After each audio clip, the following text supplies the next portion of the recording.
இது ஃபர்ஸ்ட் மலேசியாவின் செய்திகள் உங்களுக்காக.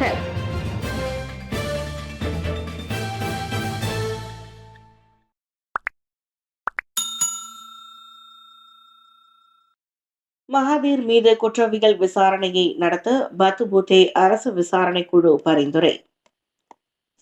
முன்னாள் பிரதமர் டாக்டர் மகாதீர் முகமது ஏமாற்றியது தொடர்பாக அவருக்கு எதிராக குற்றவியல் விசாரணையை எனப்படும் பத்துபூத்தே அரசு விசாரணை குழு பரிந்துரை செய்துள்ளது. எக்ஸ் சமூக வலைதளத்தில் பதிவிடப்பட்ட வகைப்படுத்தப்பட்ட அறிக்கையின் நகல் இன்று நாடாளுமன்றத்தில் எம்பிக்களுக்கு வழங்கப்பட்டது என்று பொதுப்பணித்துறை துணை அமைச்சர் அகமது மஸ்லான் தெரிவித்தார். குற்றவியல் விசாரணைக்கு வழிவகுக்கும் வகையில் மகாதீருக்கு எதிராக அறிக்கை தாக்கல் செய்ய ஆணைக்குழுவின் செயலாளருக்கு பரிந்துரை செய்ததாக அரசு விசாரணை ஆணையம் சுட்டிக்காட்டியது. குற்றவியல் சட்டத்தின் 415B விதியின் கீழ் ஏமாற்றியது தொடர்பான விசாரணை தொடங்கப்படலாம் என்பதோடு 417வது விதி மற்றும் 418வது விதியின் கீழ் தண்டிக்கப்படலாம் என அந்த அறிக்கையில் கூறப்பட்டுள்ளது. அரசு விசாரணை குழுவின் தலைவர் ரவுஸ் ஷெரீப் விசாரணை குழுவின் இறுதி அறிக்கையை ஆகஸ்ட் 12ஆம் தேதி இஸ்தானா நெகிராவில் பேரரசர் சுல்தான் இப்ராஹிமிடம் சமர்ப்பித்தார். சபாநாயகரை சிறுமைப்படுத்திய பென்டாங் நாடாளுமன்ற உறுப்பினருக்கு 10 நாள் நீக்கம். டிக்டாக் காணொலி மூலம் நாடாளுமன்ற சபாநாயகர் ஜஹாரி அப்துல்லை சிறுமைப்படுத்தியதோடு அவரிடம் மன்னிப்பு கேட்க தவறிய பென்டாங் நாடாளுமன்ற உறுப்பினர் அவாங் ஹஷீம் நாடாளுமன்ற அமர்வில் கலந்து கொள்வதிலிருந்து 10 நாட்களுக்கு தற்காலிகமாக இடைநீக்கம் செய்யப்பட்டார். தமையும் மாச்சாங் நாடாளுமன்ற உறுப்பினர் வான் அகமது ஃபசாலையும் சமூக வலைதளத்தில் சிறுமைப்படுத்தி ஜூலை 18ஆம் தேதி அவாங் ஹாஷிம் அறிக்கை வெளியிட்டதாக ஜஹாரி கூறினார். பாஸ் கட்சியின் நாடாளுமன்ற உறுப்பினரான அவாங் ஜூலை 22ஆம் தேதி அன்று கடிதம் அனுப்பிய போதிலும் மன்னிப்பு கேட்கவில்லை. மேலும் அவாங்கிற்கு ஆலோசனை வழங்குமாறு நாடாளுமன்றத்தின் செயலாளர் மற்றும் பெரிக்கத்தான் நேஷனல் தலைமை கொறடா தக்கியுடின் ஹசனும் கேட்டுக் கொள்ளப்பட்டனர். நவம்பர் 6ஆம் தேதி அவாங் குற்றம் புரிந்த போதிலும் அவரிடம் இருந்து மன்னிப்பு இன்னும் கிடைக்கவில்லை என ஜஹாரி தெரிவித்தார். பேண்டாங் நாடாளுமன்ற உறுப்பினரின் அறிக்கை மற்றும் செயல் நடவடிக்கை மக்களவை சபாநாயகரை அவமதித்துள்ளன. டிக்டாக் குறித்த அறிக்கை கடுமையான குற்றச்சாட்டு மட்டுமல்ல, ஒரு நாடாளுமன்ற உறுப்பினராக உரிமைகள் மற்றும் சலுகைகளை மீறுவதாகும் என்பதையும் ஜஹாரி சுட்டிக்காட்டியிருந்தார். சாதகமான வேலை ஏற்பாடுகளை அனுமதிக்கும்படி மேலும் கூடுதலான முதலாளிகளுக்கு மனிதவள அமைச்சு வலியுறுத்து. தங்களது நிறுவனங்களில் சாதகமான வேலை ஏற்பாடுகளை அனுமதிக்கும்படி கூடுதலான முதலாளிகளை மனிதவள அமைச்சு கேட்டுக்கொண்டது. அக்டோபர் மாதம் வரை பினாங்கு, கிளான் பள்ளத்தாக்கு மற்றும் ஜொஹூர் பாருவில் 50,000க்கும் மேற்பட்ட ஊழியர்களை கொண்ட சுமார் 3000 நிறுவனங்கள் சாதகமான வேலை ஏற்பாடுகள் மற்றும் அதை எவ்வாறு செயல்படுத்துவது என்பது பற்றி மேலும் அறிய டேலண்ட் கார்பால் பட்டறைகளில் கலந்து கொண்டதோடு அதனை எப்படி அமல்படுத்துவது என்பது குறித்தும் அறிந்து கொண்டதாக மனிதவள அமைச்சர் ஸ்டீவன் செம் தெரிவித்தார். பல நிறுவனங்கள் இந்த கொள்கையை அமல்படுத்த விரும்புவதாகவும் ஆனால் அதனை எப்படி அமல்படுத்துவது என்பதை தெரியவில்லை என்றும் எங்களது தெரிவித்ததோடு அதனை அமல்படுத்தாவிட்டால் தொழிலாளர் சட்டங்களை மீறுவதாகிவிடும் என்ற தங்களது கவலையும் வெளிப்படுத்தியுள்ளனர் என அவர் கூறினார். இந்த கொள்கையை அமல்படுத்துவதன் மூலம் நிறுவனங்கள் திறன் உள்ளவர்களை நிலைநிறுத்திக் கொள்வதன் மூலம் தொடர்ந்து போட்டி தன்மையை கொண்டிருக்க முடியும். மேலும் நடவடிக்கை செலவினத்தை குறைத்து ஆக்கப்பூர்வமான வேலை சூழ்நிலையை உருவாக்கி உற்பத்தியையும் அதிகரிக்க முடியும் என கோலாலம்பூரில் சாதகமான வேலை ஏற்பாடுகள் குறித்த வழிகாட்டிகளை தொடக்கி வைத்த பின் செய்தியாளர்களிடம் பேசிய போது ஸ்டீவன் செம் இத்தகவலை வெளியிட்டார். மருத்துவ கட்டண உயர்வு மற்றும் காப்புறுதி பிரீமியம் உயர்வால் மக்கள் அவதி. உடனடி நடவடிக்கை தேவை என செனட்டர் சிவராஜ் வலியுறுத்து. மருத்துவ சிகிச்சை கட்டணம் மற்றும் காப்புறுதி பிரீமியம் கட்டண உயர்வால் மலேசியர்கள் பெரிதும் பாதிக்கப்பட்டுள்ளனர். இப்பிரச்சினைக்கு அரசாங்கம் உடனடி தீர்வு காணவில்லை என்றால் அது தனிநபர்களை மட்டும் பாதிக்காது, மாறாக நாட்டின் சுகாதாரத்துறையின் எதிர்காலத்தையே பாதித்துவிடும் என செனட்டர் டத்தோ சிவராஜ் சந்திரன் கவலை தெரிவித்துள்ளார். நாட்டில் மருத்துவ பணவீக்க விகிதம் ஆண்டுக்கு 12 முதல் 15 விழுக்காடு வரை அதிகரிக்கலாம் என ஆய்வில் தெரிய வந்துள்ளது. மருந்துகளின் விலை உயர்வு, அதிநவீன சிகிச்சை முறைகள், தனியார் மருத்துவமனைகளுக்கான தேவை அதிகரிப்பு ஆகியவை இதற்கு முக்கிய காரணங்களாக உள்ளன.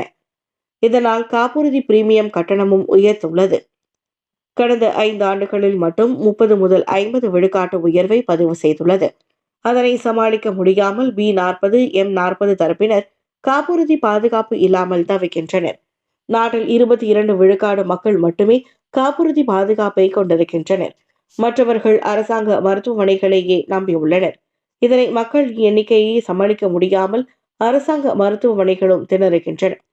ஆக தனியார் மருத்துவமனைகளில் சிகிச்சை கட்டணங்களை அரசாங்கம் கட்டுப்படுத்த வேண்டும் என டாக்டர் சிவராஜ் பரிந்துரைத்தார். அதோடு B40 M40 மக்கள் வாங்கும் சக்திக்கு உட்பட்ட காப்புறுதி பாதுகாப்பு திட்டங்களை காப்புறுதி நிறுவனங்கள் அறிமுகப்படுத்த வேண்டும்.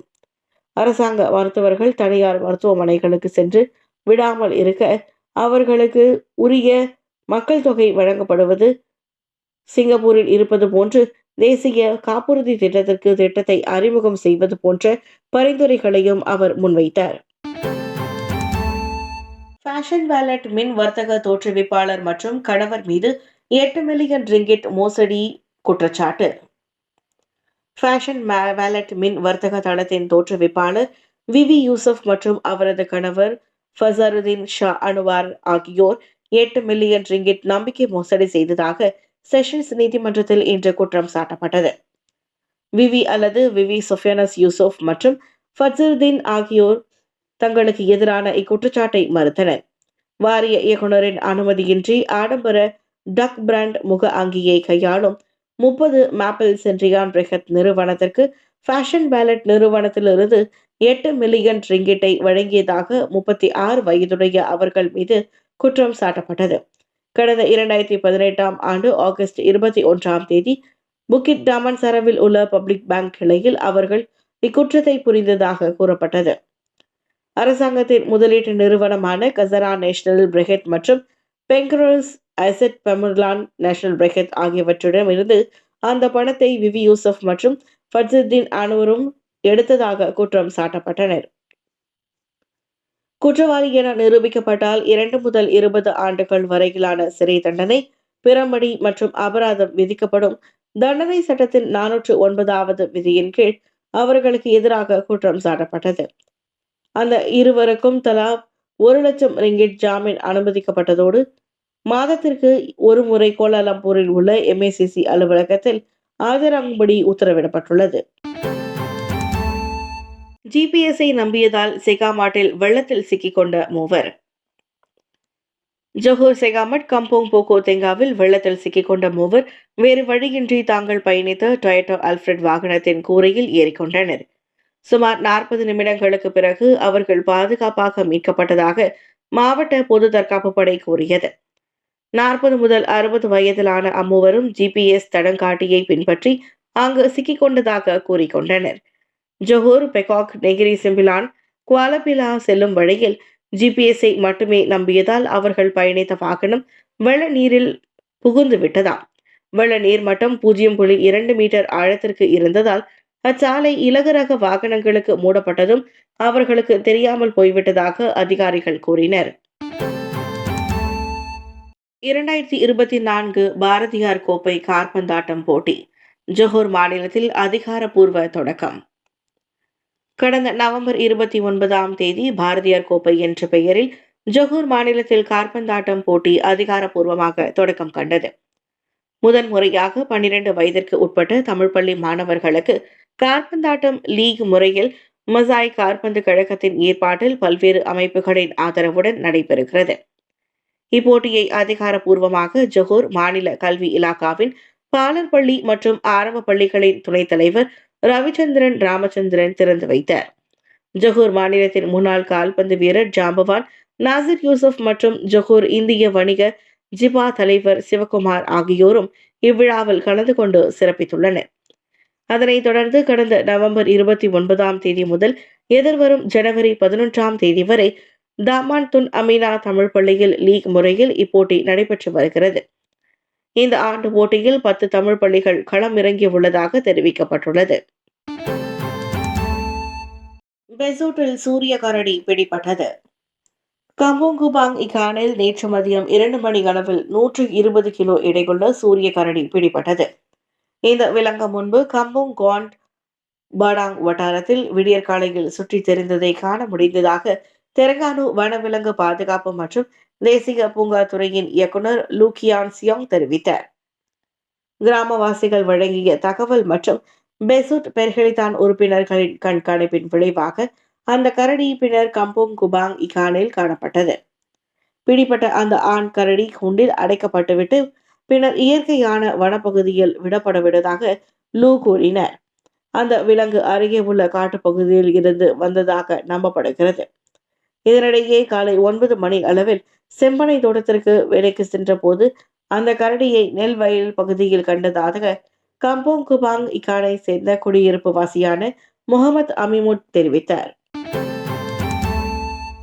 பிறப்பு விகிதத்தை உயர்த்த பல்கலைக்கழகங்களில் காதல் பாடத்தை வலியுறுத்தும் சீன அரசாங்கம்.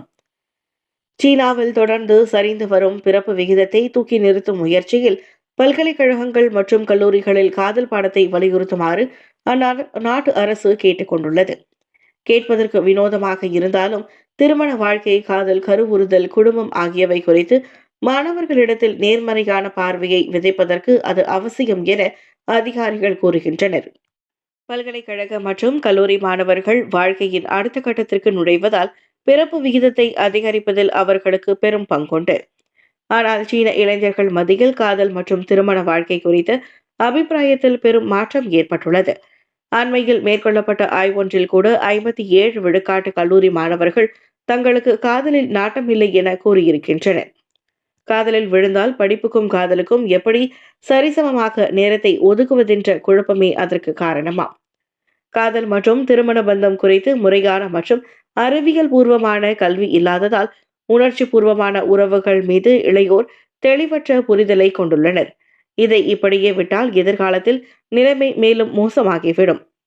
எனவே ஜூனியர் மாணவர்களுக்கு மக்கள் தொகை சார்ந்த அம்சங்கள் பற்றியும், சீனியர் மாணவர்களுக்கு நெருக்கமான உறவுகள் மற்றும் இரு பாலினத்தவர்களுக்கு இடையிலான தொடர்பு முறை குறித்தும் போதிக்கலாம் என அறிவுறுத்தப்பட்டுள்ளது.